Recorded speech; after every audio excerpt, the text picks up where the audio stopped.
Welcome to the 215th episode of the So Video Games podcast, where we talk about any game at all, including new stuff, old stuff, and anything in between. If we are playing it, we'll be talking about it. Today, we are recording on January 13th, 2021. My name is Brad Galloway. I am the editor of GameCritics.com, and 5% of this here show with me is the man who's got the smoothest teeth in all of Seattle, Carlos Rodella. Nice. I just told you about that story to the dentist, and you used it in the show. Good job. Incorporating information, it's what I do. Yes, and. Yeah, I just went to the orthodontist and got some of those little attachments taken off. Are you talking about your nipples? No. Unless they're teeth nipples, then yes. You said the attachments, and I'm like... My mind was wandering. Yeah, your mind does wander in that direction mainly. Those who are familiar with Invisalign, you have these little buttons and like a little attachment things put on your teeth to kind of hold the Invisalign trays on your teeth. And so I just got some taken off, and I told Brad that before the show, and they feel so smooth. It feels amazing. Looks amazing, too. Oh, you don't know because you're not seeing them, but okay. But I'm sure in my mind's eye I can see them, Carlos. Yeah, it's gorgeous. They're smooth. All right, folks, we are back for episode 215. Got a bunch of games to talk about. We got listener questions, but before we get to any of that, we're going to kick it off with little housekeeping, or as we'd like to say here, we're going to be keeping the house with Carlos. Carlos, what do you got? Keeping the house with Carlos. Why can't Still don't have a theme make a song for nope. us? First thing is, Ys 9 is coming out soon. God, that series just keeps on going, dude. I know, and you know I'm a fan of the series. You're the number one fan. I'm one of the number one fans, and Ys 9 came out last year in Japan. I think a year ago now. Yeah, I heard it was... What is the subtitle? Oh, Monstrous something. You can use the Google. Anyways, yeah. It's an action RPG. It looks really fun and ridiculous, and I heard only good things about it from the reviews in Japan. So very excited. I think it's in a month or two, so I think February maybe. So just expect that to be on the show. I will be reviewing it. Just excited about that. So that's wait, tangent. How do you read the Japanese reviews? Do you like put them into Google Translate, or what do you do? I mean, just people are saying like reviews out of Japan are, okay, you know, like the Newswire from 1950s. Okay. I thought like you went to like Famitsu's website and you like copy and paste and Google Translate, and then you like make your way through the English and figure out what's going on or something. I have done that. For other things, but no, this one I just heard in other websites. Again, people liking it. Gotcha. That review is coming soon. Very excited. Just it's on my radar. The other thing I want to talk about is VG Charts. What's your relationship with them? Love, hate? I don't really have any opinion. I know that they are a thing that exists, but I never go there, and I don't have an opinion. Okay, I feel like some people and other game journalists have opinions on their site, love or hate or whatever. But in general, they're gathering data, so I think that's cool. And so, you know, take it with a grain of salt. Who knows if it's all accurate exactly, but what sounds like is the PlayStation 5 is outselling the Xbox Series X and S. That's impossible, because there ain't none to be fucking bought. Okay. How can you chart something that isn't out there? That's a fucking myth, dude. You didn't even let me finish my major statement. Sorry. You're like, no, whatever you're about to say is not true. There are none. There's none exist. It's a bogus story. PS5 Phantomware. There's none in stores, dude. You can't sell nothing that ain't in a store. I'm just going to skip the story then. No, I'm not. I obviously have one, and there are people who have bought them, and I feel bad for all those who do not have one. But let me get to the point. The point is, in America, it's about the same. So it's like 130,000 to 140,000. Xbox selling a little bit more in the U.S., which is kind of nuts to me, but it's true. And then according to VG Charts, but the rest of the world, Europe sold 700,000 PlayStation 5s and sold 80,000 Xboxes. That is a big difference. That's a pretty big difference. So you combine that with Japan, which is obviously going to, I mean, maybe not obvious, but it is obvious. More PlayStations are being sold there. So it comes out to 4-1 is what I was going to say in my first Wow. statement. 4-1. So what are your thoughts on that? Any thoughts on that? I mean, you know, there's been some talk about this. I mean, I don't know if VG Charts is, you know, how reliable their data is. I know that the manufacturers are not really talking about it. I know there's a real big fucking problem with supply right now, so that's probably part of it. But I think also an interesting point that was raised recently was that Microsoft is taking a slightly different approach. And I think some people talked about that in their Game of the Year breakdowns at GameCritics.com. I invite anybody listening to go over to GameCritics.com and read some of these. I think it was Jared Johnston and also AJ Small, kind of both were talking about this. Basically just kind of saying that Microsoft is taking a slightly different approach this time. While they are certainly creating the Xbox X and S, and they have the One still viable, they're also kind of becoming like more of a platform in general, because they've got like the PC thing going. If you get Game Pass, you can kind of dip into like any of those things that you want. Some of their games are appearing on other platforms, and so I think that maybe they're going to be less of a specific locked-in competitive platform and more of like an open platform, which may be contributing to that. I don't know for sure. I haven't really looked into it that much because I'm not really like a sales head really, but I mean I'm going to buy them both regardless. But that's an interesting theory, with Microsoft being more like, yeah, we're not really, we're going for like the bigger 10,000 foot view rather than the box versus box sales. So I don't know how much weight is in that. It's just a theory that I've been hearing. Yeah, that goes exactly into my next point, is actually about this, what you're talking about. So it's like we've done a show before or something. One or two. I'm frustrated with that statement that you just made because I've heard it a lot. And Microsoft can say that they're going to be this ecosystem and they can be this platform and they're going to go play your games on your phone and play your games on PC and they're cross-platform. And yes, while Game Pass is a very interesting thing and I don't have it yet, I understand a bunch of indie games are coming to it and bigger titles. You're going to love it when you get it, dude. I'm going to love it, but guaranteed. I am looking at some of those games on the lineup and I've played a fucking ton of them. So my question is this, or my statement, I guess, is this. Mixed together with whatever those numbers shake out to be and whatever Microsoft's epic plan is, that it's not necessarily about, the games or the new system, I don't understand how that's a winning solution. Because the thing I get so frustrated about, which is another one of my keeping the house topics, was they were like, we have a new controller and now it's red. But it's super red, and it's like, the sticks are red, and something else about it is new and special. I was like, I don't fucking care. I love my friends at Xbox and Microsoft, okay? But, like, I want to play a game. Like, I want escapism. I want to go to a world that's interesting and unique.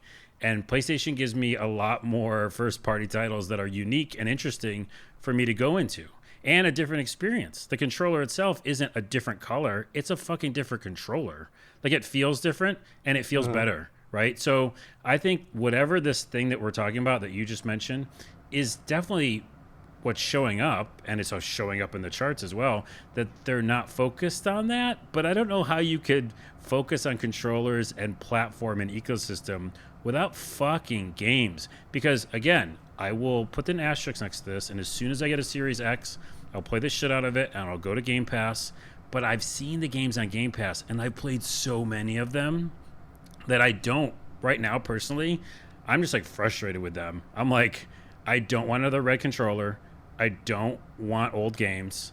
And I want a fucking new experience. Well, I think what we're seeing here is, they always say, like, you have a huge ship, it takes a long time to turn, right? And Microsoft is one of the biggest ships out there. So I think that when the Xbox One launched, I mean, we all remember what a clusterfuck that was, and they were floundering for several years, right? And it wasn't until they got new leadership, I mean, pretty recently, that they really started to turn the ship around with Game Pass, only like in the last year or 2 years. So I think that they were heading in the wrong direction for quite a while. But now that they've got new leadership, I think that what we're starting to see is the ship is turning a little bit. It hasn't fully turned, but they are in the middle of buying a bunch of developers. And I think that we have not hit the point where those purchases are producing games yet, but I feel like they will. I mean, didn't they just buy Bethesda recently? I feel like they bought Bethesda. But it's not going to be exclusive, though. They're not going to make Skyrim 5 or whatever. I mean, maybe timed exclusive. You don't know. I mean, who knows, right? I mean, I don't know what the ultimate goal is, but I do believe that with the new leadership in place, they are putting a new focus on games that wasn't there before. Yep. I think they're putting a new focus on the player experience, which wasn't there before. And I think it's taken the Microsoft ship a really, really, really long time to turn, but I feel like it is turning. Because, I mean, if you had asked me 4 years ago, I would have said, fuck Xbox, fuck Microsoft, I don't give a shit. And now I'm like, oh no, actually Game Pass is pretty rad, and I really do like the Xbox, and I'm pretty excited about that. So change can happen, right? I think it's so slow in coming. And Sony's been on the same track this entire time, which, definitely explains why they're so far ahead in terms of first-party games and their focus on giving those unique experiences. They were focused on innovating with the controller. Haven't touched the controller yet, but everybody I've talked to says it's great. So I think Microsoft just has had the wrong leader in place. And speaking from just like real life experience, not related to games, but like working in places when you've got, the difference between a great leader and a terrible leader is enormous. It can have so many far-reaching implications. And, it's not to say that CEOs always earn the right to, to have 100,000 times more salary than the base worker. But if you have a great leader, they can really set the tone for an entire company. And I think the Xbox division had really poor leaders for a long time. Now they've got a great one. It's just, a lot of cleanup, a lot of fixing. I bet in the next couple of years, we're going to see some stronger moves. And I do think they're going to stick with the Xbox as a platform, because I think to them, it doesn't matter whether you're on the X or the S or the One or on your phone or on PC or whatever, because all that money is going into their wallet anyway, as long as they got you at some point in the ecosystem, right? Yeah, so, but the only real quick retort to that, yeah, is retort the right word? I don't know words. Yeah, go. Maybe, sure, go try it. Let's see. I just did try it. Go for it. Is what you just said there. And again, I'm an optimistic person. This is me being pessimistic. This is me being a Brad. Okay. Mm-hmm. Channeling my inner Brad. Is that like, if someone says Microsoft doesn't care that you play it, where you play your game on your phone or on your computer or on your Xbox, that I want to say fuck you to that, because what happens when my phone is shit, or I don't want to play things on my phone. It's not the same experience as my brand new TV that I just bought, that I want to play something on my TV. And if you say buy it and you play it on your computer, my computer's fan is just running all the time. It's a piece of shit. Microsoft, you didn't help me out there. I'm not going to buy something for every platform. So that's the problem with that kind of cross-platform discussion, I think. I don't think that's what they're going for, though. I think they want to give you options, right? So if you do have like the most baller brand new foldable phone imported from Taiwan or something, then you can play something in there if you want to. If you've got a killer PC rig, you can play it there. But if you don't have those things, which I don't, I got a regular ass phone, janky phone, and I got like, my PC works for email, but it doesn't really do games. But, if you get the Xbox One or the S or the X or something, then you can play it there. They're just kind of giving options, I think, is the strategy, where whatever matches for you, you can get the game that you want on the platform you want, kind of doing it the Burger King have it your way sort of philosophy, I think. I know, I get it, but the proof is in the pudding, because it doesn't matter what all those platforms are, but there's nothing to play. Like, I have to play something unique on that damn system. And you're right that they bought a bunch of studios, and they're right, they've been working on Fable forever, and they're, all that's things, yes, and I was there a little bit. I can't talk about too much stuff I've seen still, but one of the things I saw that was very public was them working with other developers, and then those games not coming out or fucking failing, No, that's very true. Very true. So I feel like this poison or something is in the water there. I don't get what it is, but whatever these people keep telling me, that some sort of ship is turning, and you just said it again, that's fine. I just don't see it, and I'm so out that it's ridiculous right now. Like, they need to bring something like a title. And by the way, I've never been like a huge Halo person. So Halo Infinite, even if it came out tomorrow, would not be my, now I've got to go there, to that ecosystem. Right. I don't know. I'm just so disappointed. Like, I know people there, and I just keep seeing new red and blue controllers. And I'm like, I don't care about that ecosystem. I just want to fucking play a game. I'm sorry. I'm very aggro. I'm very bad. That's totally fine. I get you. I think the case for this is, some people really live and die by those console exclusives, right? But like the console exclusives that Sony can boast, most of them don't really do anything for me. So I really don't care. Like the Demon Souls, I'm excited about. The rest of them, I'm like, okay, fine, I'll play them. But it's not like I am slavering to go and buy the PS5 because I want to play those exclusives. Not really. I think I want to buy it just from the, games website editor perspective, so I'm not left out of the discussion. But I think that once you get into the Game Pass, and I think just the idea for most people of playing 100 plus, 120, 150 games a month by only paying like $10 is like super appealing. And especially when you get like brand new AAA titles launching on Game Pass, that's mega appealing. You don't have to drop that 60 bones, right? So I think for a lot of people, it's a real great value proposition, even if they, and maybe a lot of people feel like me, maybe they don't really get that excited about Sony exclusives because, I mean, for me, they're just not that exciting. I know, but I'd love to have a separate discussion about that because I don't think that we're counting, when I say Sony games for PlayStation, I don't necessarily mean just like exclusives, or I guess they are exclusive, but there's a bunch of indie games that show up on that PS4 store like forever, right? All year, all last few years. But whatever. Xbox has tons of indie games too, dude. I mean, I know, but I look at, I compare. I go to their shop, and it's like more times than not, I'm picking up the ones that are on PlayStation. I don't know. It's not just like the God of Wars of the game, system. Fair, but just to be equally fair, like I dip into all the stores. I mean, I've got Xbox One, PS4, and Switch is what I'm hitting right now. I mean, I buy most everything on the Switch, but when you hop between the stores, most of the indie stuff, I mean, a lot of it is on all three platforms. And there are some PC/Xbox One exclusives that don't show up anywhere else, just like there are some PC/Switch that don't show up anywhere else. In the case of indies, I think that maybe PlayStation is the one who gets the least, honestly. That's weird because I play so many on there. I don't know, whatever. Well, we can't do a full discussion until I get my Series X because I really do want to delve into this. I can't talk shit till I fucking buy any goddamn new next-gen console anyway. So whatever. We'll shelf this conversation. I wanted to bring it up because I just saw like a bunch of news and I saw that chart and then I also saw like more controllers and it's so frustrating to me because I just, at the end of the day, I want to play a good game and a unique experience. And I had the Xbox One, you know what I mean? And it wasn't like something that was like moving me and shaking me to be like, you had it during the dark times, dude, for sure. I mean, and there were some dark times, absolutely. Like, it's only really recently it's turned around. But I mean, for me, I'm going to get them all. As soon as I can find them. PS5, Xbox, and I'm going to keep the Switch. So I'm going to keep my options open. I don't really need to tie my horse to any one particular wagon. I'm going to go all three directions. My horse isn't tied. I'm just bringing up the fact that what's the metaphor? That there's horses, and I don't know if I want to ride one of the horses. Anyways. Your horse runs in all directions, maybe? I don't know. Last piece of housekeeping is there's a new Nintendo Switch coming out. Is that confirmed? Because they say that every month. No. Did you watch the trailer for the new game and everything? No. What, did it come out today? Oh, no. It was like 2 days ago. No, dude. I've been hella fucking busy. Okay, breaking news. Nintendo Switch, red and blue. The dock is red, which everybody's freaking out about because I guess the dock's never been a different color. It comes with it doesn't come with, but you can also buy at the same time, I think February, Super Mario 3D World Update and Bowser's Fury, which Bowser's Fury is an open world Super Mario type game. What is the? Let's go back to the console real quick. Is this just a color update? Is it not a new hardware? It's not the Pro. No, it's not the Pro. It's just a color update. Okay, so whatever. That's just. But watch before you say whatever. To some of us, like me, who only have the Switch Lite, I actually need the dock version. So for this podcast, I can review games on my TV, like we talk about. Yeah. So for me, I'm going to pick up the red and blue Switch.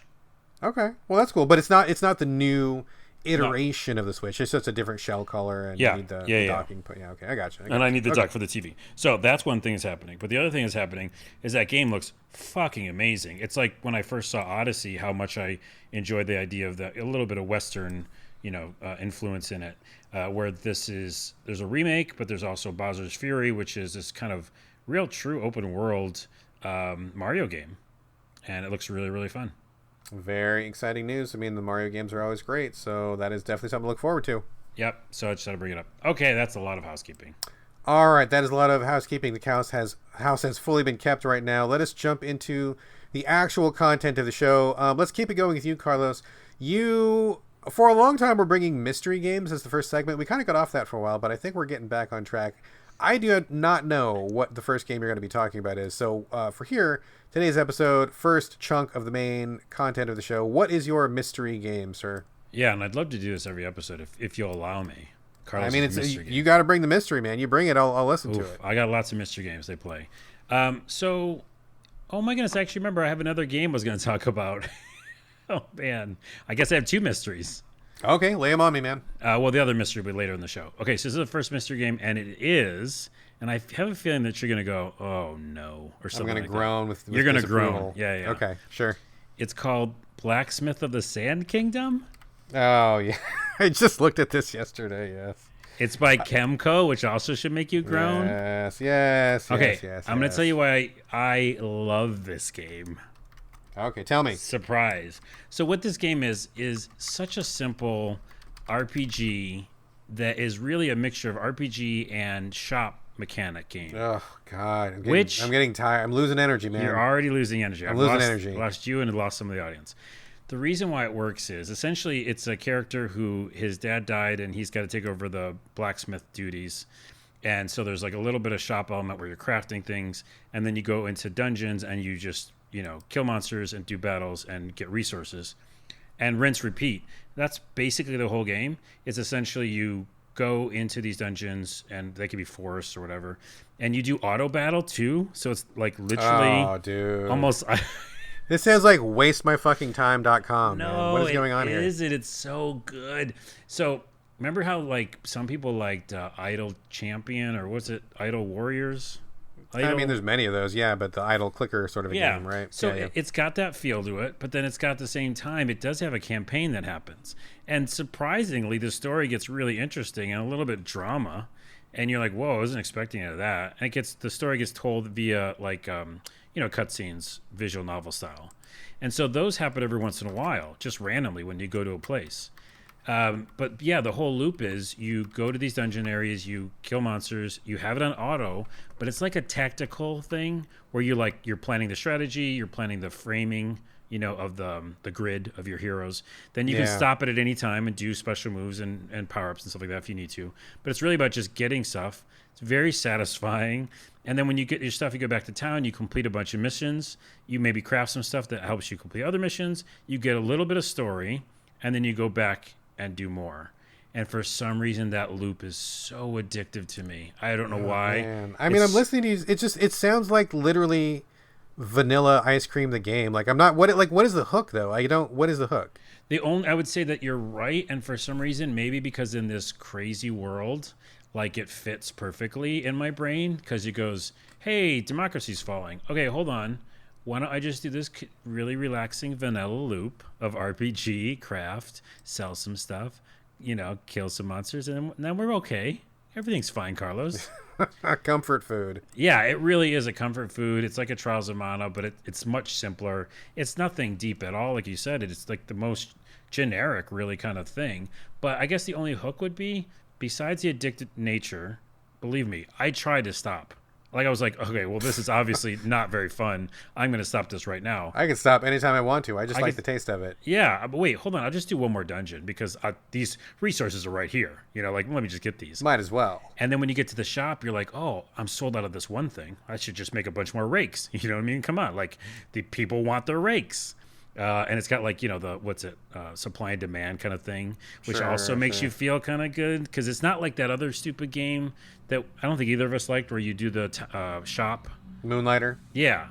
Well, that one was frustrating to me. I don't know why. For some reason, the mechanics of it, and people. It was not a great game.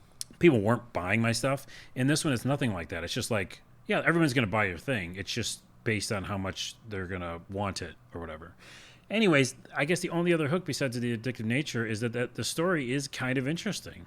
Like, you don't expect to get a story and you're just going back to do some resources or go to the bar to get some food or something. And all of a sudden, a whole storyline starts happening. And you just kind of like, you see it play out. So anyways, it's my mixer game. I had no idea I would like it. I really, really love it. If you're like, just life is too much and you want something that doesn't take up any of your brain power, but also somehow is relaxing, Blacksmith of the Sand Kingdom. I looked at it in the Switch store yesterday, and my eyes just like rolled as soon as I looked at the screenshots. It's got that look about it, like kind of a 16-bit JRPG sort of look to it, right? Is this that one? Yeah, like three-quarters view, top down. Exactly. I just looked at it, I'm like, oh god, like I can't even look at this for like one more second. I don't play those games anymore, man. I can't do it. Okay, well, I'm telling people who do like those games that if you do like those, it's addictive and relaxing. And the other thing I brought it up for is, we've never talked about this in the show, but it does go along with this game. This game I saw because I'm hungry for games right now on the PlayStation. First world problems. But there's not many PS5 or PS4 games lots of times right now. I don't know, we're in a holding pattern. So I found this game on the website, PlayStation.com. Mm-hmm. I ordered on the website, downloaded on the website. It went to my console, even though it's not available on my console. Interesting. I wonder why that is. Just the store hadn't updated yet or something? Yeah, I mean, lots of times it's not instantaneous, and it was like it said the day of was the 7th or something, and it wasn't on my PlayStation, and it was like evening, and I was like, "Well, fuck that! I want this game." So I went to that website, and here's a pro tip for people: if you don't see the game and you know it comes out, go to the website. You can get it. What is the game we're talking about? The Blacksmith of the Sand Kingdom. Oh, this one. Oh, I thought you had a second one lined up. I do. I'll bring that one later, but. Yeah, are you playing this on PS5? I sure am. Oh my god. It's utilizing all of the graphics. Yes, it's using all the horsepower of the PS5 for this little game that runs perfectly fine on the Switch. It uses no trigger. It uses no adaptive. None of that stuff. I was waiting for you to bust out some other game when you started about the first game. Oh, nice. I was like, oh, what is it? Oh, there. Oh, okay. All right, whatever. Okay. Well, I did that. I just want to show him that technique that actually works. Yes. Who knows? Well, that's a good tip. I don't often go to the PS5 or I don't go to online for the PS4 very often, but that is a good tip. I'll let you do a game and then I'll tell you the other Mr. game later in the show. Okay, that's fair. All right, that's fair. I got two that are kind of like in the same basket here. I'm going to run through them both really quickly. It seems to be visual novel season on the Switch right now. So I got two visual novels back to back. Didn't plan it that way, but it just kind of happened. The first one is called The Innsmouth Case, and that's INNSMOUTH, The Innsmouth Case. I'm sure that any Lovecraft fans' ears just perked up because that is the one of the famous towns and one of his most famous stories, Shadow over Innsmouth. And this is pretty much playing right off of that. They take the H.P. Lovecraft basic concept. I'm not going to talk about it here in case you don't know what it is. But if you do know Lovecraft, you probably already know where this is going.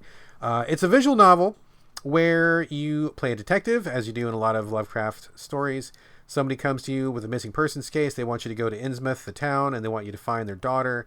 And then things kind of spiral out from there. The game, again, visual novel, very heavy on the novel, not so much on the visual, which is a little bit of a bummer. The writing is pretty good. It's kind of funny. But to me, I feel like when you bring a visual novel to a console or something like that, like I don't want it to feel like I'm on an e-reader. Like I don't want to be like I'm on my Kindle. Like I want you to really take advantage of the platform, right? Like there's a lot of things you can do with a video game, as medium. And I feel like this one could maybe do a little bit more. I suspect this was maybe like on iOS beforehand, and maybe they ported it to Switch. I'm not sure exactly. But like you do a bunch of reading. There's very few pictures. I could use a lot more pictures than there are. And then you eventually get to a choice, and it's like usually between two or three things. Like, oh, I'm in this town. Would you like to go to the beach? Would you like to go to the hotel? Would you like to go to the forest? And you pick one, and then it kind of plays out, and then you just read what happens. And then sometimes you go back to your old choice, or sometimes you move forward. Pretty simple, pretty straightforward. Not a whole lot of gameplay to it. It's basically just reading the story, which again is a pretty well-written story. Kind of funny. Not exactly for the kids, because Lovecraft generally isn't, but I will say that they took a different spin on it. For example, I got to a beach where a bunch of monsters were gathering, and instead of getting killed or running away, you get to partake in an orgy with the monsters if you would like to. And that took a turn. That's a thing that can happen. So it's cute and it's funny. I wish there was more artwork, and I wish there was more interactivity. So it's very much novel in caps with visual in lowercase. But it's still, a little Lovecraft here and there is a fun thing to get, and it's on the Switch, runs really nicely. That is the Innsmouth Case. The second visual novel that I'm playing is called Werewolf, The Apocalypse, Heart of the Forest. This is based on the White Wolf tabletop game, The World of Darkness. We talked about Vampire Coteries a while ago. This is in the same universe, but this time, obviously, werewolf. You play a girl who travels to Poland because she wants to find out more about her family history. She gets there. She meets a bunch of locals in a town. They're chopping down this like really famous forest, and then you decide to take part in the protests to stop them from logging the forest.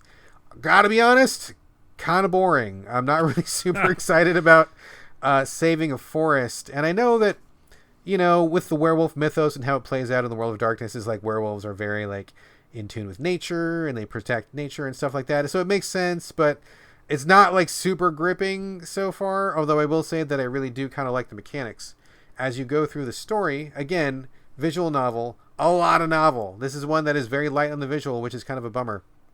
A lot of reading, and not very much to look at. I wish it was more of a balance, but the writing is good. Again, you make these choices and you have a couple different meters. You have like a rage meter, You have it's like a willpower meter, and you also have like a health meter. And depending on your choices, those meters will rise or fall, and you'll have different options open to you. Like, for example, you might want to tell somebody to fuck off, but you can't because you're not ragey enough, right? So, like, or maybe you want to search for clues, but you're not calm enough. You're too angry, so you can't think clearly, and you can't look for clues. And so that's pretty cool. I do think that's pretty neat. I like that mechanic. And I've been playing as a very calm, cerebral werewolf so far, which is kind of interesting. I'm trying to like play with like as little rage as possible, but you could go the other direction, and you could do it any number of ways. There's different branching paths. I think overall it's pretty cool, and I like the mechanics. I just wish, number one, that there was more visuals. Like, I want more visual in my visual novel. Also, the artwork is pretty abstract, which I think is not a huge problem, but I feel like they don't feature the characters enough, and so sometimes they're talking about different characters, and I'm like, wait, who was this? And because they don't all come with a portrait, right? Like sometimes the picture will be like the picture of a town, and then one person's head's in the corner, another person's head's in the foreground, and it's like, well, okay, I think this is my main character down here, I think that's my friend. Is it? Maybe. I'm not 100% sure. It might be. And then like two more characters show up and there's no portrait for them, and it's like, it's hard to remember who's who when you don't have a face to attach them to. So sounds like you're reading a book. It's very much like reading a book. Yeah. So I wish there was a little more visual in these visual novels. But again, I like the mechanics. I think I don't really care too much about the forest, but being a werewolf is kind of cool. And I like that we're getting more and more visual novels on the Switch. I just wish they would lean more into the gamey side of it and the visual side. So first one, Innsmouth Case. Second one, Werewolf, the Apocalypse, Heart of the Forest. Both pretty good, but definitely more booky than gamey. Yeah, that brings me on a quick tangent, because I keep waiting for you to review a visual novel that I'm like, that sounds like my way into a visual novel. Now, I know the vampire one was pretty darn good. I liked it, but it wasn't something that I was like, really going crazy for. Yeah. And I love the visuals, but it still wasn't something that hooked me, because it's all about, like you said, it's a book, it's a story, it's characters. Yeah. And so I haven't seen you review one that I'm like super excited about. I can't wait for you to do that. But talking about the interactivity of with these visual novels, do you remember those old books that you would? This is an old person story. They were like Choose Your Own Adventures, but then you would do like tabletop D&D in them too. I mean, there were a lot of fighting fantasy books. Is that what you're talking about? I don't know that brand, but there was like one called Lone Wolf books too. Yeah. I have not read those books, but I know what you're talking about. It's like a Final Fantasy or fighting fantasy style where you read and then you like roll dice, or you have a little stat sheet or something that goes along with the book. Yeah. Yes. It was so amazing because it was, this is probably pre-Game Boy, or like... for sure. We didn't have like those, cool electronic... Nothing electronic back then. Yeah, so we were like, this is a mini fantasy that I can play out. So I'm just wondering, why don't we see more of that in the visual novel realm, where the interactivity is kind of like just a simple... like fighting here and there. There was a game that I played and I didn't bring to the show that's on PS4 now that is similar to this, where it's a choose your own adventure and it's a story, but you get to decide what to do, and there's a little bit of combat in it. I can't think what it's called. I mean, that sounds exactly like Lone Wolf. I mean, that is actually a game. I don't know if you know that or not, but those books did get a game, and it actually was a pretty good game. I reviewed that a couple years ago. But I mean, yeah, I agree. I think that the visual novel route is great, but there's so many little opportunities where you could add gameplay, you could add simple combat, you could add some stats, you could add some item management or something like that. Yeah. I feel like people just need to lean into that a little bit more, because I mean, these are great. Like, Werewolf is great, Innsmouth Case, pretty fun, but it's like I feel like I'm basically just reading too much, and I want to play a little bit more game. So yeah, again, we didn't have that back then, and now we have a device that can do all these things. Yeah. Right? So let us roll some dice, bro. Or something, yeah. Anybody listening, if you know of a good blend of those, I would love to hear about it. Send us your suggestions or recommendations. I love that kind of style, and I feel like we don't get those games very often. So @Videogames, send it to us. Absolutely. Okay, I'm done for my first section. Let's turn it back over to you, Carlos. I know you had something on the agenda, but did you want to hit your mystery game first? Okay, I'll do the mystery game first. Okay. The mystery game number two is something I picked up today and beat today. Wow, okay. Because it's more of a heartwarming story.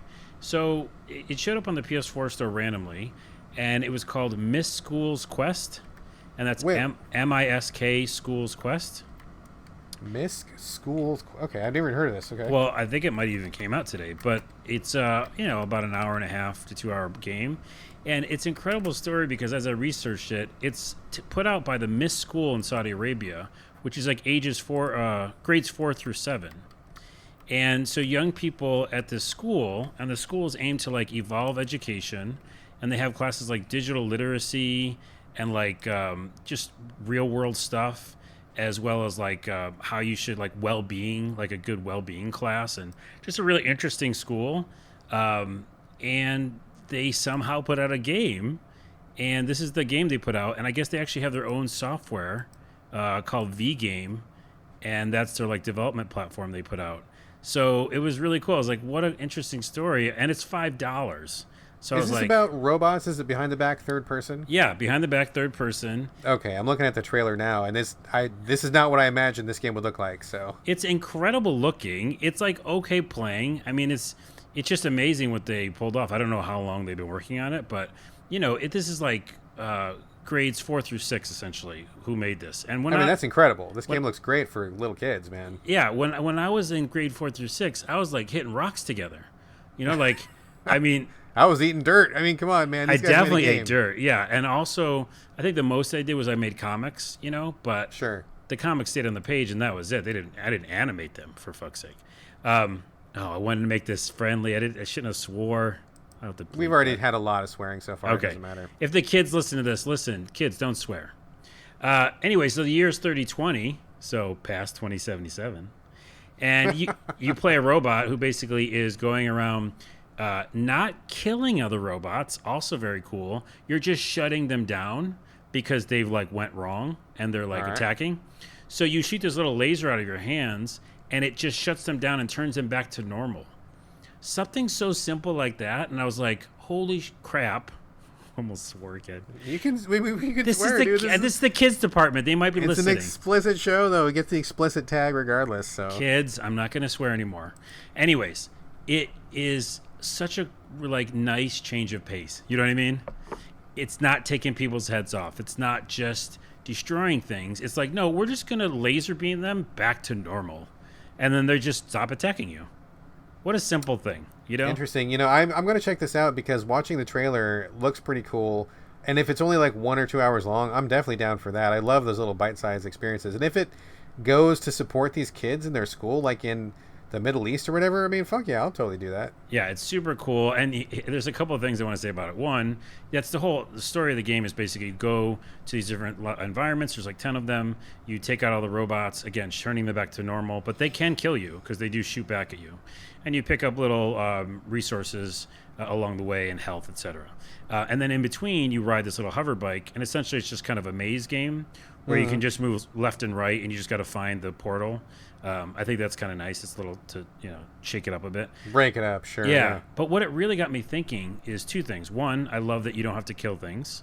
And I wish more AAA developers and everybody actually would just make more games where you take out enemies, in quotes, but not killing them. Okay? Two, what's crazy is that it got me so much wanting like a Mass Effect game. Because this third... It kind of looks like it. Yeah, this third person running around shooting things, feeling like I'm sci-fi. You're not dodge rolling and all that kind of stuff that you would get out of a bigger title, but you don't need it. It's really addictive. Just kind of run around the hallways and shoot things. So it really made me want like a Mass Effect game. And the only thing I'll say for them, if they are listening, when you run, because you want to run a lot in this game, they have it where you click in on the the analog stick. Oh, that's no good. Well, here's the only thing I'm telling them, so in case they listen. Just next time you do that, or if you do an update to the game, have it be click in and then just let it keep running. But right now you have to hold it clicked in. Oh, that's terrible. Kids, don't do that. Yeah. No one do that. It's just constructive criticism. That's the worst. They can patch that easily. You can easily patch that. So just kids. No, I shouldn't say kids. Whatever. I guess they're whoever's kids. Doing it. Just turn that to like make it just auto run as soon as you click make it a toggle. Toggle on. Toggle on. So with that toggle on, even with that though, I still played through the whole thing. I just like pretty much one sitting, and it was really enjoyable. So good on you. Misk School's Quest. It's $5. Good cause because it's kids making games, and it looks really good sometimes. Like I'm like, holy crap. It is not an ugly game. This is exciting to me. I'm going to go download this once we get off the show. Thank you for bringing this. I think that's a great find. Mystery game too. This is yes, that's an excellent pick. I'm very glad you brought this up. Okay, there you go. All right, now we're done with mystery game 2. Let's get down to pre-planned, not a mystery game. You're bringing something else to the show, Grindstone. I have not played this, but it comes from a developer who I absolutely cannot remember their name right now, but I love their other games. Do you know who develops this? No, but I'd like to know, and we could have looked it up, but we don't do homework. I'm totally blanking on their name, but I love these guys. Can't remember them, but they're great. I'll look it up in a second. Grindstone was the killer app for Apple Arcade. When Apple Arcade debuted, it is now on the Switch. I'm not sure if it's anywhere else. But you have put some time into Grindstone. Why don't you tell us about it, Carlos? Yeah, I didn't know that it came out for Apple platform because I don't have any Apple stuff right now. And I never got that arcade. You said you played arcade for a little while and then got bored with it. Is that right? Yeah, it was kind of like Game Pass, but like all the games felt very like not great. I mean, there's a couple that were okay, but a lot of them felt like they were like phone games that were just blown up on a TV, and I just just wasn't feeling it. Well, this is perfect for the Switch, perfect for that kind of relaxing in bed thing. The art looks like Ren and Stimpy and Adventure Time, mixture of those two, which are very cool for me. And there's actually animation, which is really great, like some really beautiful animation, not just in the cutscenes, which there are a few, but also just in the animation of the little character running around. So the game is essentially like a match 3 type game, but you kill monsters, and you're this big, huge, like barbarian dude. It's also a roguelike game, which normally I run away from screaming. But because the animation's so good, the addictiveness properties are so good, it's done so smoothly. So whenever you kill these monsters on the screen, you watch that animation. I know it's just talking about not killing things, but in this one, it's very cartoony.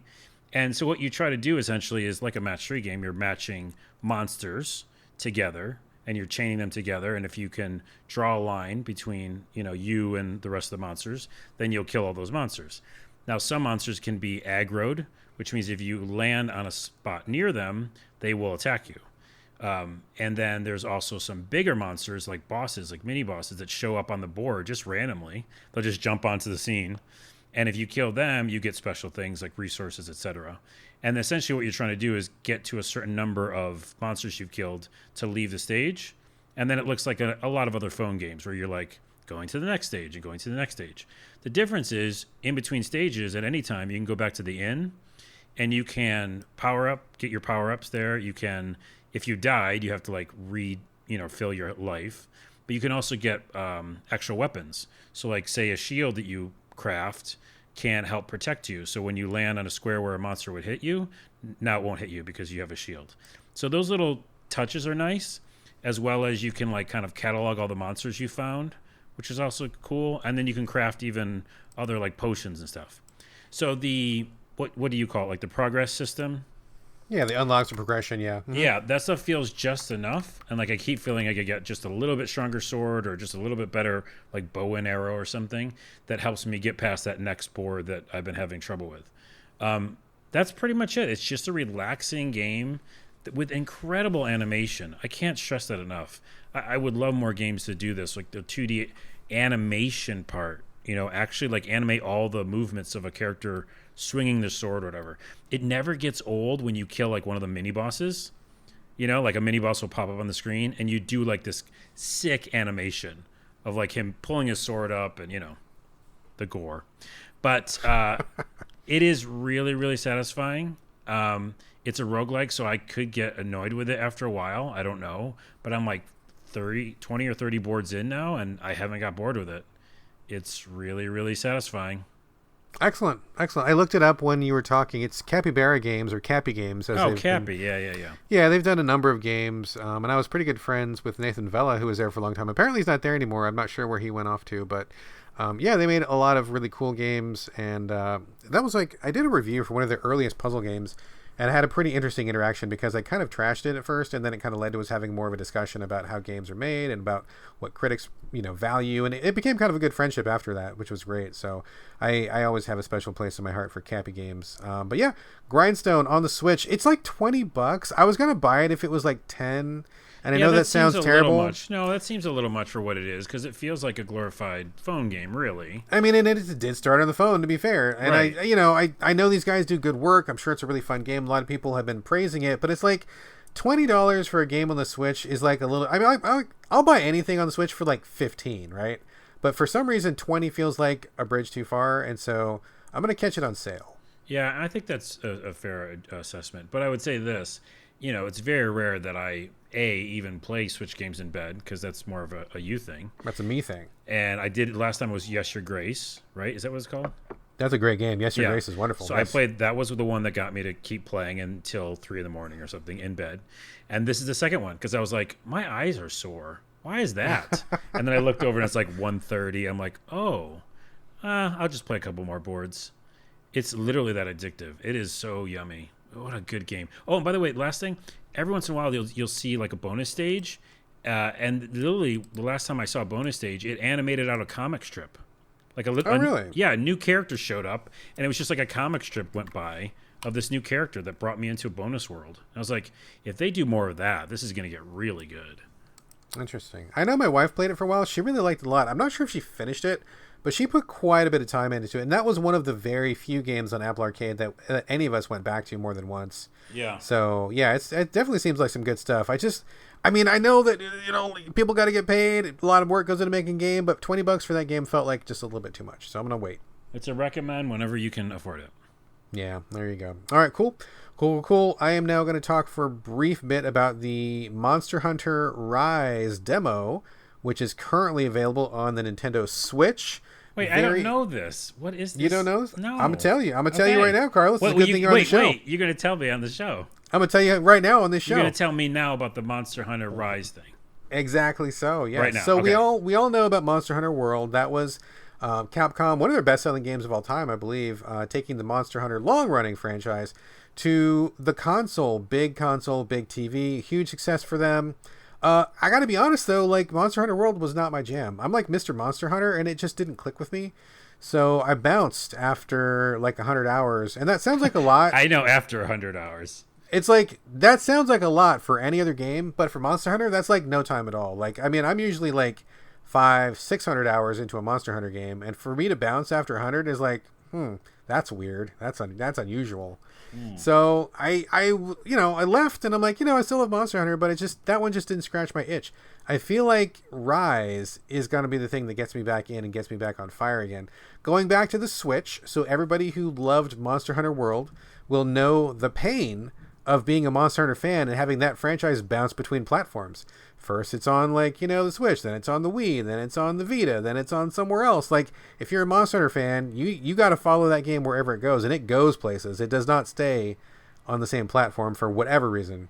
So it's on the Switch now, coming out in March, I think March 20th or something like that, like third week of March.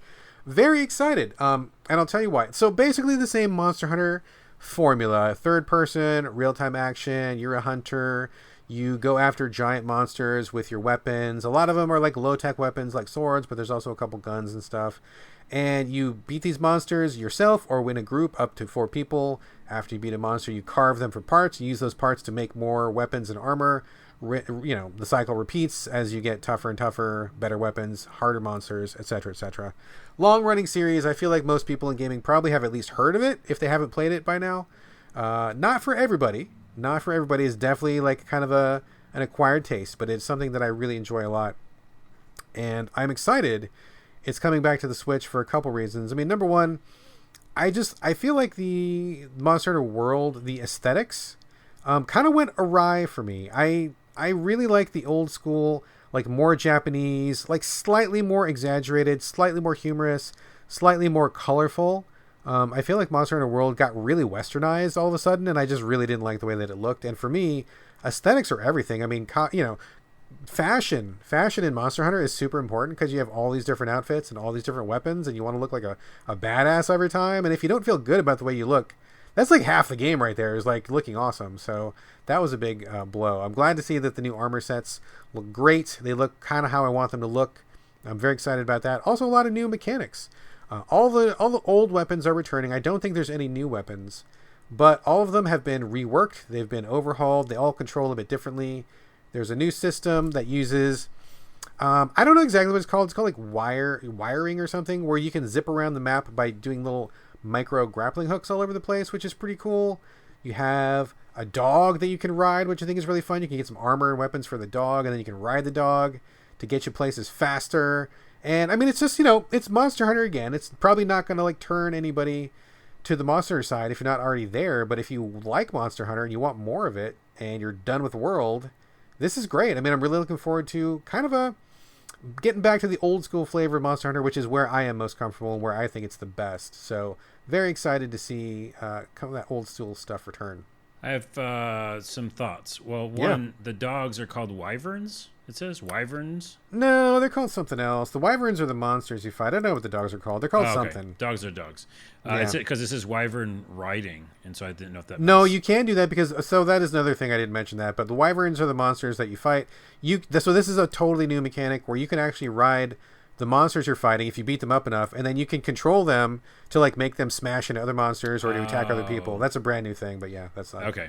I probably just sounded like a super newbie because I said wyvern, and the people were like, "That idiot! That's a monster."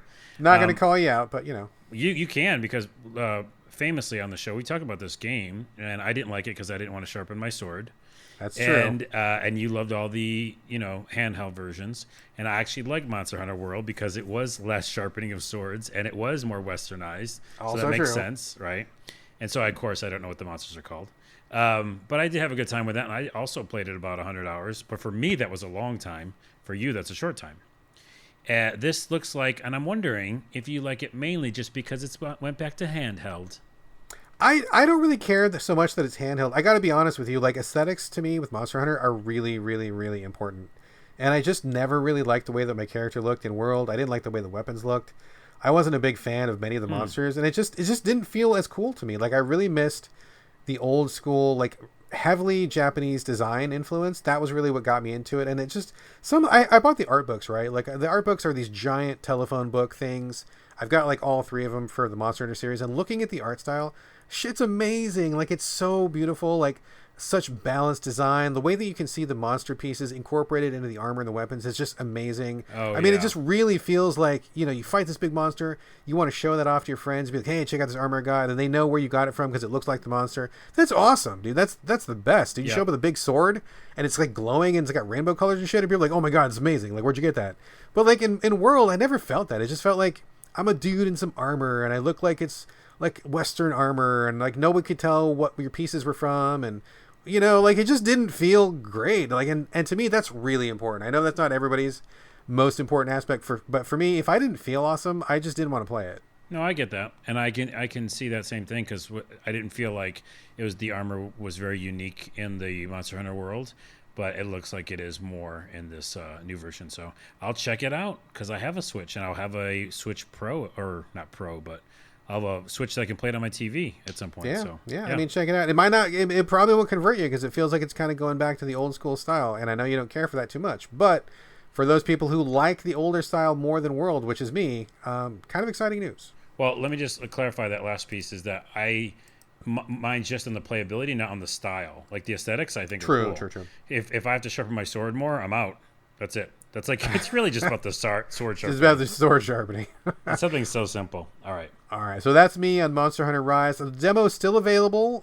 You can demo single player. You can demo multiplayer. But I will say up front, they do not give you a lot of information in this demo. I think they're kind of expecting you to just kind of stumble your way through. Maybe look up, a YouTube video or something like that. You can check out Gaijin Hunter's video. He's doing some videos for those. Those are great. He's a great guy. But like, if you've never played a Monster Hunter and you play this demo, you're not going to know what the fuck is going on. You're not going to know how to control anything. Don't let that put you off. Like, wait for the full game. Maybe watch some videos. Get into it. It's a real steep learning curve. But don't count on this demo teaching you jack shit. So just fair warning. Cool. All right, Carlos. We're almost to the end of our game content. I have a quick update on Odyssey. But before we get to that, you wanted to come back to Cyberpunk 2077, where you live with your wife, Pan Am. Yeah, I don't know that music. There's that one theme song. I didn't do it. I know, yeah, that's fine. It's close enough.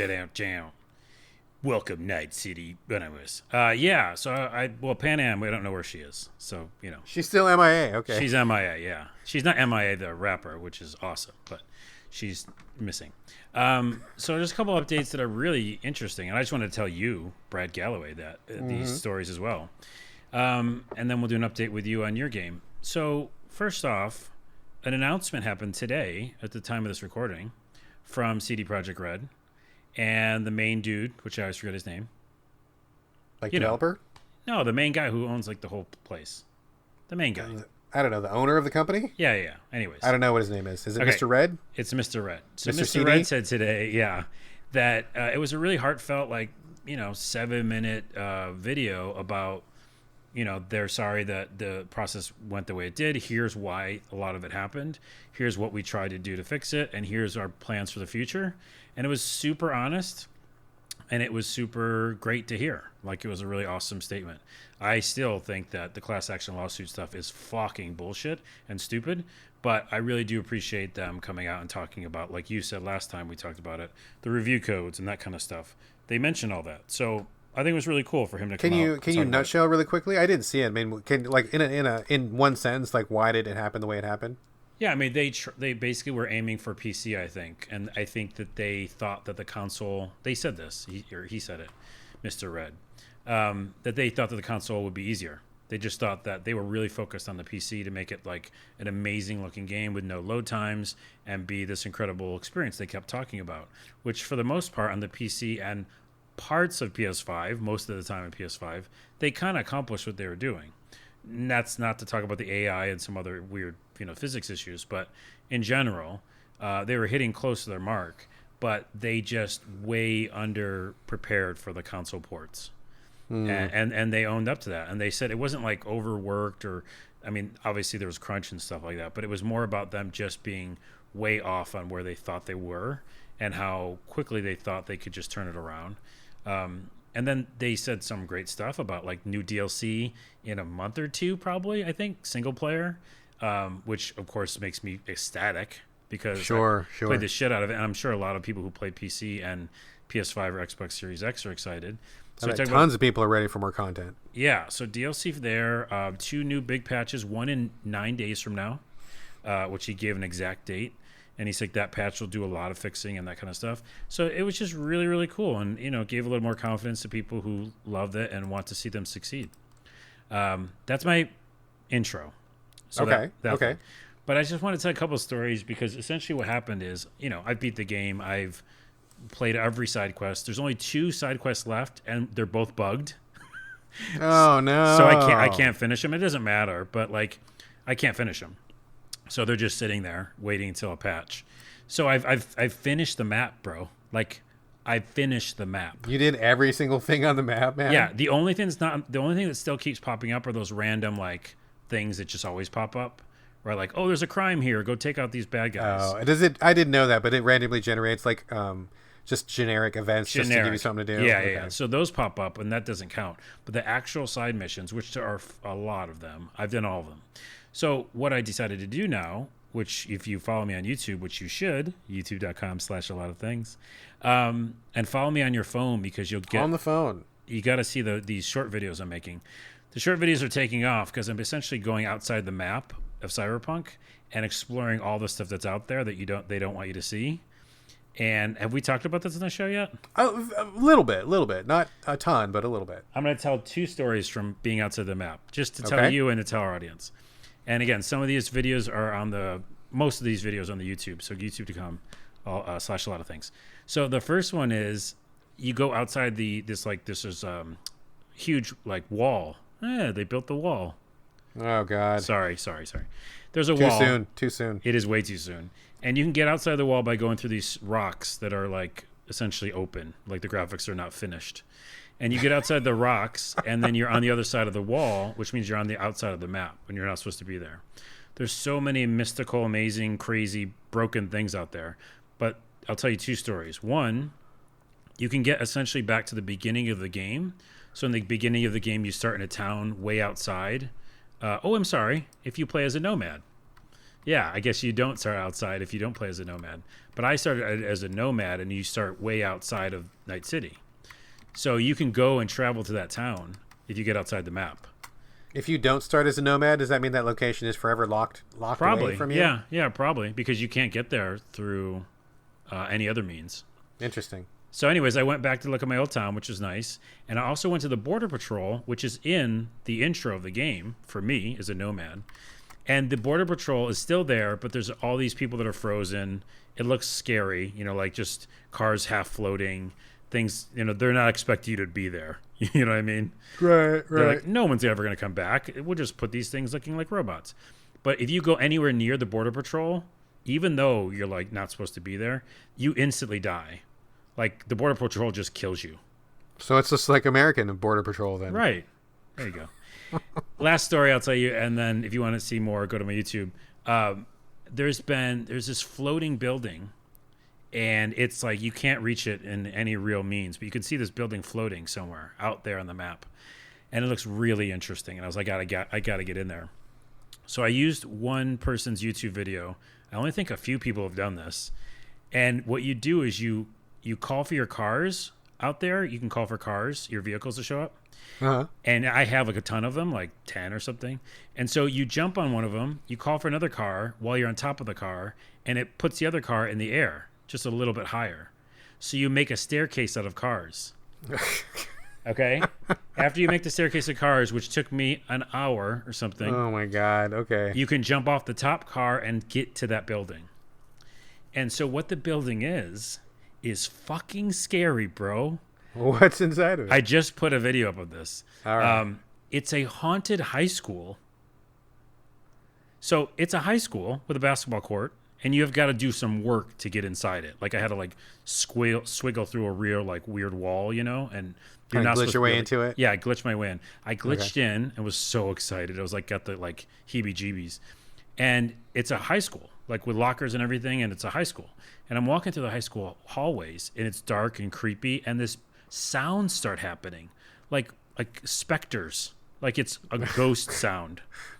It's really scary, dude. And then there's like I wonder if they're going to use this for the DLC, or was this something they were just fucking around with and never meant for anybody to see it? I don't know, but there's a cafeteria, and I went to the cafeteria, and there's those where you have the awards and stuff, like a little like a trophy case, case and stuff.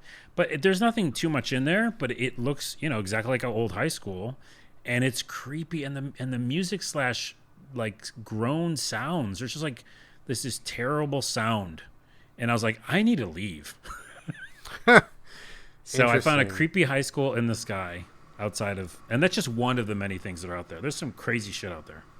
It's interesting because I don't do a lot of stuff like that. I don't like to like glitch things out and do explore bugs and all that. But I know that sometimes developers will put weird things in their games because they're testing something out, or they're trying a technique, or they're trying to test, just build something for fun, and then they lock it away because they don't want anybody to ever see it. It's not supposed to actually be in the game. And I wonder if that's maybe like, they were fucking around. Maybe they saw a movie, wanted to build something just for fun because they were going crazy in the dev office, and maybe it'll be DLC. Maybe it's something that was never meant to be seen. Who knows, right? Well, when I make a 2D game, like when anybody makes a 2D game, you put a ton of stuff off screen, right? Like that's what you do. You put resources. You put like a weird wall. You put like a building because you got to put them somewhere, Right. So that's essentially what they were doing. But you'd think they would have deleted it before shipping. I don't know. But there's other stuff out there. It's crazy. Follow my YouTube, but also just go explore for yourself. It's crazy. I love doing that. That's like my middle name is like find weird things in games. That's a weird middle name your mom gave you. It is, and it was by birth. She was like a fortune teller. It's too bad she didn't give any like lotto numbers while she gave me that name. No, she knew. She's like, he's gonna want to find weird shit in games. This is my son. I feel it. That's my legal name, by the way. Carlos Weird Shit in Games. That is great. I love that. It must take up a lot of space on your driver's license. I just call myself Carlos. All right, fair enough. Check out Carlos's YouTube videos. Check it out on the phone if you like. Quick updates from me, and then we got one question from a listener, and then we're going to wrap it up. First off, I forgot to mention this at the top of the show, but this season in Fortnite, I've been playing a lot of Fortnite with my son and my wife, and we win pretty often, which is great. But that's not what I'm talking about. No, what I'm talking about is that there's a lot of guest stars this season. Fortnite is the license that kind of combines all of the license. It is the Uber license, right? Where like any property from entertainment can sometimes find its way in Fortnite. This season more so than ever. I mean, we started off with The Mandalorian. Soon after that came Kratos from God of War. After that, we got Michonne and Daryl from The Walking Dead. And now, coming to Fortnite is the Predator. The motherfucking Predator is going to be in Fortnite. The preliminary to his event was today. I'm very excited. I think the Predator's awesome. One of my favorite properties in sci-fi. Super looking forward to the Predator coming to Fortnite. That's going to kick ass. I'm very stoked. So in case you have not been following Fortnite, there's all sorts of crazy shit. Did I mention Master Chief? Master Chief was in Fortnite this month too. Oh, jeez. So there's lots of guest stars this month, more so than usual. And maybe time to check out Fortnite if you haven't been back in a while. But that's not my main update. No. I wanted to that point though, real quick. Yeah. Did you ever see my sketch about Fortnite? Which one? I did one about Fortnite. Here's the whole sketch. The one character goes, "Hey, did you hear what they added to Fortnite?" And you said everything, right? Yeah, and he goes, "Everything in the universe explodes." Because they just want like Mogwais are going to be in it soon. Gremlins. I wouldn't be surprised. It would not surprise me, dude, at all. Yeah. Like it could be anything. Smurfs. And that's Smurfs could be. I'm surprised there haven't been Smurfs already, dude. Honestly, like it would be amazing. And that's the beauty of Fortnite, right? It's like they've crafted it in such a way as they can allow for literally anything to be in their game, and no one blinks twice at it because that's just what Fortnite is, which is brilliant. So, anyway, looking forward to the Predator. But no, what I wanted to say was I wanted to circle back to Assassin's Creed Odyssey. I've been playing it for the last couple weeks. I just finished it last night. I finished the base game, the main campaign at about I think it was like 48 hours or 50 hours or something like that. Went back and finished like some of the extra, I don't know if it's like the true ending or whatever, but I got like another extra special ending after that and wrapped that up. And now I'm kind of doing cleanup on all the quests, and I gotta say I really have been enjoying it. I think that overall pretty good game, and it's really easy to forget that it's an Assassin's Creed game. It feels just like kind of an open world, kind of a witchery adjacent sort of thing. And I really like spending time with the main character. And after I have, quote unquote finished it, looking back on it, I think it's pretty good. Like, I think it's actually better than it has a right to be considering what Ubisoft has done in the past. But I think my main complaint about this game is that the developers seem really afraid to get away from the base Assassin's Creed gameplay. And by that, I mean doing parkour, stealth assassinating dudes, riding horses back and forth between locations. Like, you can do that in basically any Assassin's Creed game. But I think that's not really where this game is the strongest. Like, the moments of Odyssey that I liked the best were when it was two characters talking to each other, because I think they have some pretty strong characters in this game. Unfortunately, you don't spend a whole lot of time talking to them the way that you would in like a Mass Effect or a Witcher. Like, there's no like companion quests or like loyalty quests or anything like that. I wish there were more, and maybe there's some I haven't gotten to yet. But so far, I often really like the moments where I'm just talking to my guys on my ship, or like something happened and we're having a little moment, we're all circling the wagons, we're talking about stuff. Like, those are my favorite moments, and I think that when it does lean into those moments, it's pretty good. Cassandra is a great character. I think there's some good story bits. Today, I did a story quest that was with Herodotus, who is a famous Greek person in real life, and he's on your ship, and he's your friend, and you just have a couple moments where you're just kind of chatting, and I was like, oh man, it's like pretty heartfelt. Like, I really like that moment, and I wasn't killing anybody, wasn't spearing anybody, wasn't sneaking anywhere. So I feel like it's a really good game. I'm glad that I came back to it. I started it a while ago, and I wasn't feeling it. I put it on a shelf forever. Wasn't sure I was ever going to get to it. But I'm really glad I came back to it, and I'm glad I waited until I was in the right mood for it, because, I mean, clearly I've already put like 50, 60 hours into it. It's not a small play. I wish that they had kind of leaned into the other parts of it and not been so afraid. Like, for example, there's one part where Cassandra gets captured, loses her weapons, and I'm like, oh, okay, this is cool. We're going to change up the formula. She's got to escape from prison. She doesn't have her gear. And that was really fun, but the reality of it was you kill literally 2 henchmen, and then you get your gear back. It was like a 30-second sequence. Yeah. I could have played 15 minutes like that, 20 minutes like that without your weapons. Or there's one area I think I mentioned before where you're doing a debate, and the debate is like 3 sentences long. I could have done that for like 20 minutes. I would have loved a 20-minute debate where you talk about things that you've done, and it's kind of like a memory test, or it's like a philosophy test or something. I mean, Greeks are all about philosophy. They could have really leaned into that. So it kind of bums me out that they never really let you go more than a minute or two without having you sneak up on somebody and assassinate them. And I get that it's Assassin's Creed, but this game has so much more to offer that if they had gone a little bit further afield, I feel like it would have been a stronger experience overall. But that is not to say I didn't enjoy it. I think I enjoyed it very much, and I'm still playing. I plan to come back and do the Lost Tales DLC, which was the free one. I'm going to do the other 2 DLCs as well. Interesting stuff in here. I think Cassandra's great. Overall, really like it a lot. I just wish they had branched out a little bit more, because I feel like it's dangerously close to being like a Witcher or like a Mass Effect. And I wish they had gone a little bit further. I got one word for you, buddy. It's Valhalla. I got to get that PS5, bro. I know. What I'm saying is everything you just said, they did that. Like that's what they're leaning into. And I feel like the next game, hopefully we'll get rid of the Assassin's Creed license and we'll get what we want, which is what they're doing well. Like there's a whole quest line in Valhalla where I think I told you about it. You go trick-or-treating. Yeah. And there's there's a lot of like main missions that you'll have to clear out this whole area, but instead of like assassinating people, which by the way, remember I think I told you I didn't like the people that talked to me about assassinating in Valhalla. I was like, no, I don't want to do that stuff. Like I'm more concerned about what's going on in this land, Yeah. And they really lean into everything you just talked about.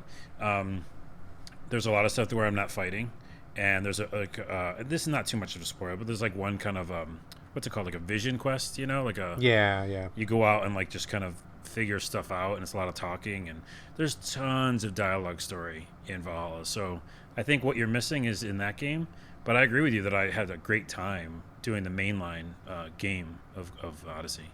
It's good stuff. And I know that Odyssey doesn't lean into the Greek myth stuff too much, because they kind of keep it like, I mean, realistic is maybe not the right word to use, but like they kind of keep it like, not too fantastical, although they do have some of the older Assassin's Creed, like, whatever the precursor civilization elements. I mean, that's in there too, but they did lean into a little bit, because there are, I think, 4 fabled monster battles that you can do in Odyssey, and those are awesome. Like, I'm really glad those were there. Like, you're fighting the Cyclops, the Medusa, what is it? The Cyclops, Medusa, Minotaur, and the Sphinx. So like I love that those were in there. It gave me just enough of the mythological flavor to keep me satisfied. I like that a lot. That was really great. And some, like, when they really lean into it, they do it really well. So I'm glad to hear that Valhalla does that. I'll check into it on PS5. So I guess I would ask you then, Carlos, did you play Origins or did you not? Yeah, I played every single one of those. I mean, I played all the Assassin's Creed games, I think, now. And Origins and Odyssey were where I was like starting to love them again because of how they changed the combat. Well, I was going to ask you if Odyssey is kind of it feels to me like a midway point between what Assassin's Creed used to be and what you're describing in Valhalla, which seems to be a little bit more Witcher-esque. Would you say that Origins is about the same as Odyssey, or is it even closer to old school Assassin's Creed?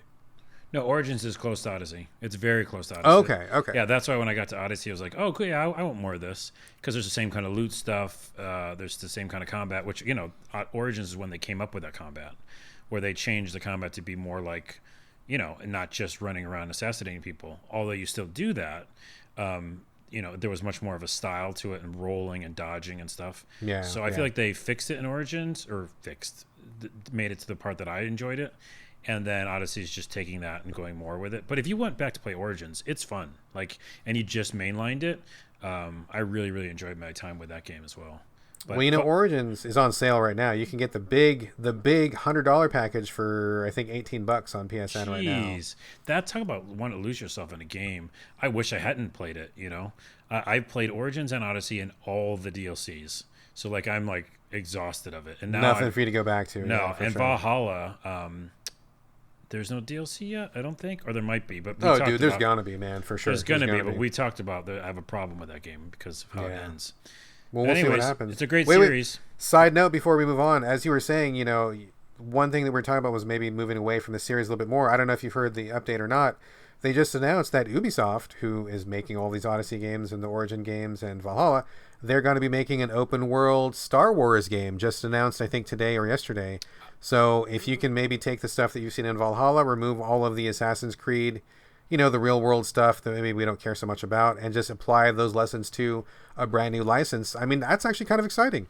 Yeah, I just heard that today. I didn't know it was them. Yeah, it is them. I mean, I like what I'm seeing in Odyssey. If they lean into the Star Wars-ness and maybe don't be so afraid of doing non-combat quests, and don't be so afraid of cutscenes, and don't be so afraid of that other stuff, that could be pretty cool. I'm getting flashbacks of Star Wars 1313. That's what everybody's saying, but I think Ubisoft's going to make it happen. These guys, they make games. They definitely do. They know how to make this kind of game, and this is exactly their kind of game. So. I meant more in the fact that it was a side story, and it was this kind of, you are a character in this world. Oh, I thought you meant in the fact that it never came out. That you were scared. No. Did we ever say the story about, real quick, because this is already a longer epic podcast again, like we always do. But did I tell you a story when I reviewed it, or like I went to go see the preview of Star Wars 1313? No, I don't think you've ever mentioned that. Real quick, it was at E3, and which I actually missed those trade shows now. I never thought I would say that. And we went into this room, and the door shut. It was just a room, I thought, but they'd done it up so it looked like it was like a sci-fi elevator. Ooh. And like all the sides were like, these big pieces of plastic. It looked like, an elevator, and they had screens, monitors in all around us. So they were playing the game itself, the game graphics in the screens. So it looked like we were in an elevator. Oh, that's awesome. And we went down because Star Wars 1313 took place like underneath the city or something. And we watched the trailer and watched gameplay on the front screen, but all around us, we were like in the environment. And it was an amazing trailer, and we so wanted the game afterwards. There's a video somewhere on YouTube of me after seeing it, like interviewing one of the people, and just like freaked out. I'm like, can you tell me when this is coming out? I loved it. It's coming out never. Yeah, so don't watch that video because it doesn't age well. But it was a really cool experience. So yeah, a lot of people excited for that. It was a real shame it didn't come out. That team is dissolved. It's never going to happen. But Ubisoft is real good at actually finishing games and releasing games. And this Star Wars game sounds exactly like the kind of game they are best at making. So I have a pretty good feeling it's going to be coming out. So we have that to look forward to. I'm digging it. Also, by the way, surprise. Number 3, I'm developing Star Wars 1313, and it's coming out tomorrow. Wow. Okay. Put only the bourbon down, Carlos. Stop drinking now. It's only for Linux, and it's not available. Never mind. Okay. That's a bogus thing. Okay. That is our main content, folks. That's all the games we got to talk about. But before we get out of here, we do have one listener question that we will be addressing right here. Q&A, love Q&A. If you want to send us your comments, questions, anything, please send it to us and we'll be happy to answer. Today, we have a question from Arhe777, longtime listener, super fan, good friend of the show. He says, I'd be interested to know your thoughts, and that's you and me both, on the stigma of video games, i.e., whether that stigma is still present or if it's starting to wear off thanks to graphics and more mature story improvements in recent years. In my social and family circle, for example, gaming is definitely not something I would shout from the rooftops as a hobby, as it's considered a waste of time or an addiction. It's fine to go into the occasional Mario Kart with the family once in a while, but I wouldn't be comfortable telling people I spent 60 hours on Breath of the Wild or The Witcher. So I'm going to put it to you first, Carlos. What are your thoughts on the stigma of video games? Is it still present? Is it wearing off? Is it gone? What's your thought? I think I've talked about it in the show before. For one thing, I hate the word gamer.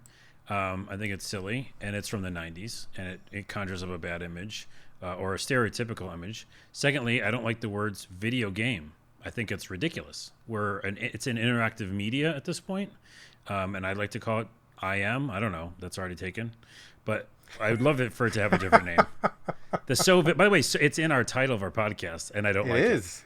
I don't like it. All right. So, because it's just, again, it's game. When you hear the word game, you're like, oh, that's nice. You're playing a little board game or card game or something. No, I'm going in a mission on the moon, and I'm taking up my father's, spaceship, and I'm having this romance, and all this stuff happens in games now. So, broad strokes, I think that the stigma isn't there anymore, and it shouldn't be. But I think that people and periodicals and media stuff like to keep it around, and I think that people try to make it a thing, like, ooh, gaming and stuff like that. But I don't think it should be there based on what the media is at now. Like, we're not talking about like an arcade game where you get 20,000 points and you've got to get a new spaceship. We're talking about real experiences that are coming from a unique artistic perspective from so many different voices that it's so reductive. That's the word,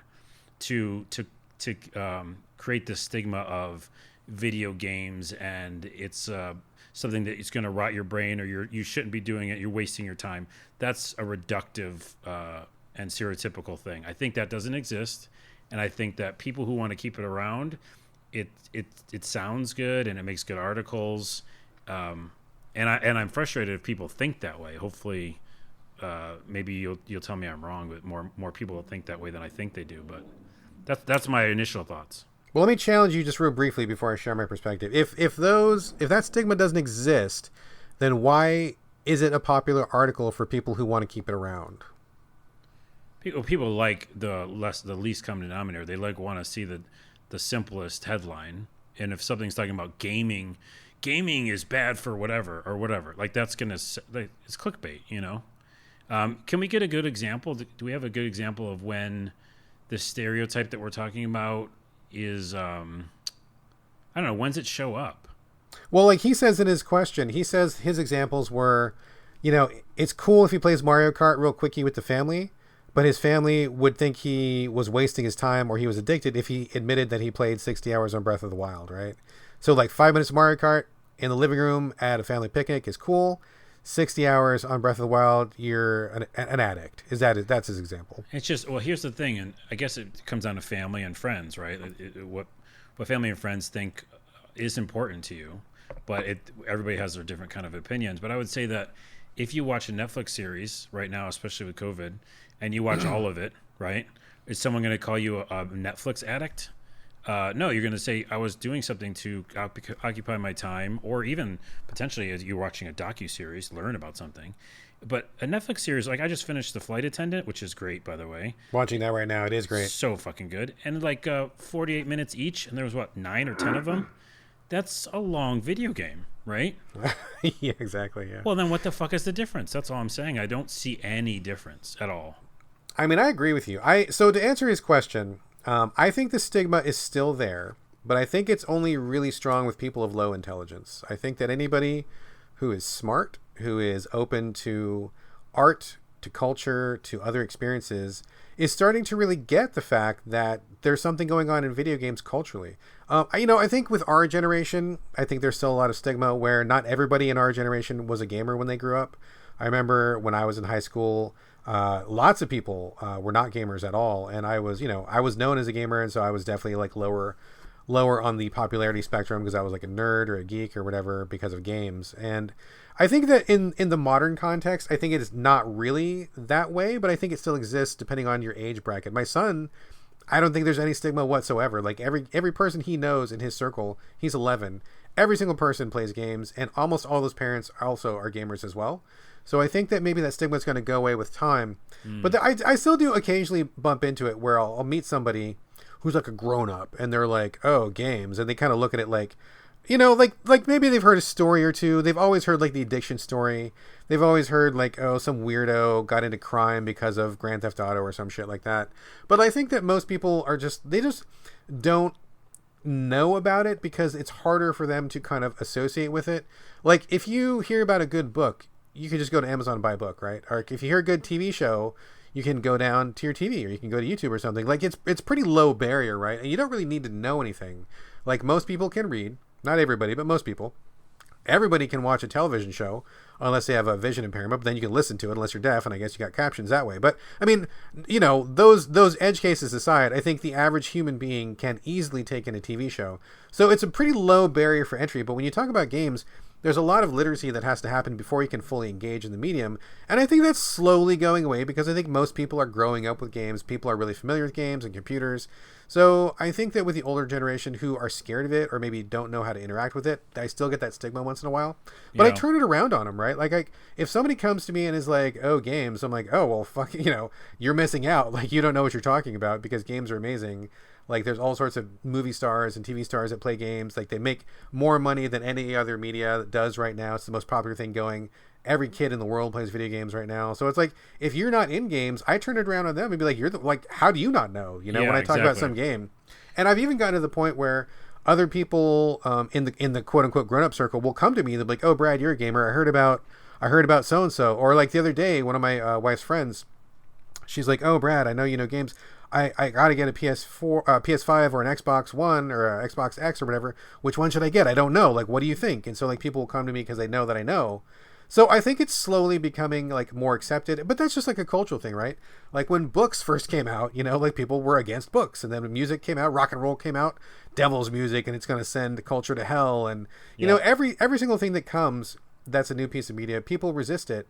And then as the generations grow up and become familiar with it, I mean, you don't find anybody who bats an eye at TV these days, unless they're like one of those people who's like, I don't even own a TV. I only listen to NPR or like whatever, right? Like who cares? Like whatever. But most people like, Netflix, TV shows, like whatever. Everybody watches movies. Everybody reads books. Like it's not even a thing. I think one more generation, it'll be like everybody has video games. Not even a thing. Well, that's exactly it. I think it's generational, like you said. It's also technological. Oh, that's not a word. Technological. It's technology, right? Yeah. We're moving forward in it, and in the future, as long as we all don't blow ourselves up, Fingers crossed. Yeah, we will. It will be ubiquitous. Yes. So I think it's just a time thing, and I've always been a futurist. I mean, I've definitely put myself. My other middle name is futurist, and I'm usually got a long middle name, dude. Yeah, dude. Does weird shit in games, futurist. Rodella. But I'm always drawn towards the new thing, and so new technology is part of that. And I was also like you, ostracized in high school and junior high for being playing video games. I'm never gonna say gamer anymore. And yeah, it was weird because, like you said, like your kid, all of his friends, of course, they play games. It'd be like crazy if they didn't. It'd be weird if you didn't, dude. Yeah. You'd be ostracized if you didn't play games. Yeah, and then we had to live through that time period where it was really weird. So I would say that if anything, it's moving towards that. So if he feels uncomfortable now, you just give it a little time, because I foresee the future of this great movie called Her. Have you seen Her? I have not seen that. Holy fuck, Brett Galloway! Watch that immediately. Okay, hold on. Okay, hold on. And watching it now. Go. And is it finished? I'll get back to you in 90 minutes. Hold on. Oh shit, we don't have that long. Okay, asterisk it. Put it on your queue. Okay. But yes. in that, there, he's in quotes playing a game at some point, and all he's doing is looking at like this screen that's kind of a hologram, and he's just moving his fingers without a controller, and he's kind of just like walking along first person, and he's talking to an AI that's way more sophisticated and something that is in my dreamland, that I want AI to become, and the AI is like reacting to what he's saying and what he's doing and how he's making his face and stuff. And that's all he's doing. He's just moving his fingers in front of the screen. That's the future. And so then at that point, we don't have this discussion anymore. Because you just come home and you go, oh, I might turn on that little guy that I follow around. Or, I might go into, remember, this is a deep cut, but Fahrenheit 451, where they do these, the TV screens, and the people would come home and they'd join like a soap opera. Mm-hmm. And so like they would just be like the next actor in the scene, and they would get home and they'd like go in front of the screen and they'd act out a thing. And that was, I guess, a game, because it was an interactive thing, but they were just like, because the technology was so advanced, they just go into the living room and do it. That was a long tangent, I'm sorry, but it's saying that it's silly and it's temporary and chill, it'll go away, and for, like you said, for the younger generation, it already has gone away. Yeah, it definitely has gone away, and I think that if you're still getting that stigma, it might be a slightly different cultural thing. I mean, I think probably different cultures have different relationships to the medium, but where we are here in America and in this current time period, it's definitely present, but it is definitely going away, and I feel like one more generation, it's going to be completely gone. Whether you do hologram fingers or not, it's going to still be. Still going to be gone. We might have to call the episode hologram fingers. Write that down. All right, folks, that is it. Oh, also thank you, RHey777, for the question. And if anybody else would like to send us questions, comments, please do hit us up. SoVideoGamesPodcast@gmail.com, or hit us up on Twitter @SoVideoGames. Or you can hit us up individually. Carlos, where can people find you this week? YouTube.com/a-lot-of-things. YouTube.com/a-lot-of-things. YouTube.com/a-lot-of-things. One word. I am going to get a YouTube channel. I'm going to call it Not Many Things, and I'm going to just troll you the entire time. Please it's do. It's going to be like one thing. As long as you subscribe. As long as I subscribe. I already subscribe, whatever. Literally, I need like 70 people, and then I get to like partner. So there we go. 70 people listening. Please subscribe to Carlos. Get him that partner status. As for me, as usual, on Twitter, on Instagram, BradGallaway, all A's, no O's.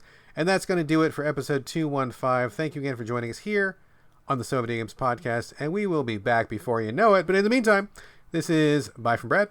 And this is one more suggestion for Carlos. If you like The Good Place, you should watch The Miracle Workers, which is now on, used to be a TBS show, and now it's on HBO Max. It's really relaxing, and it's like The Good Place. There you go. Bye-bye. Goodbye.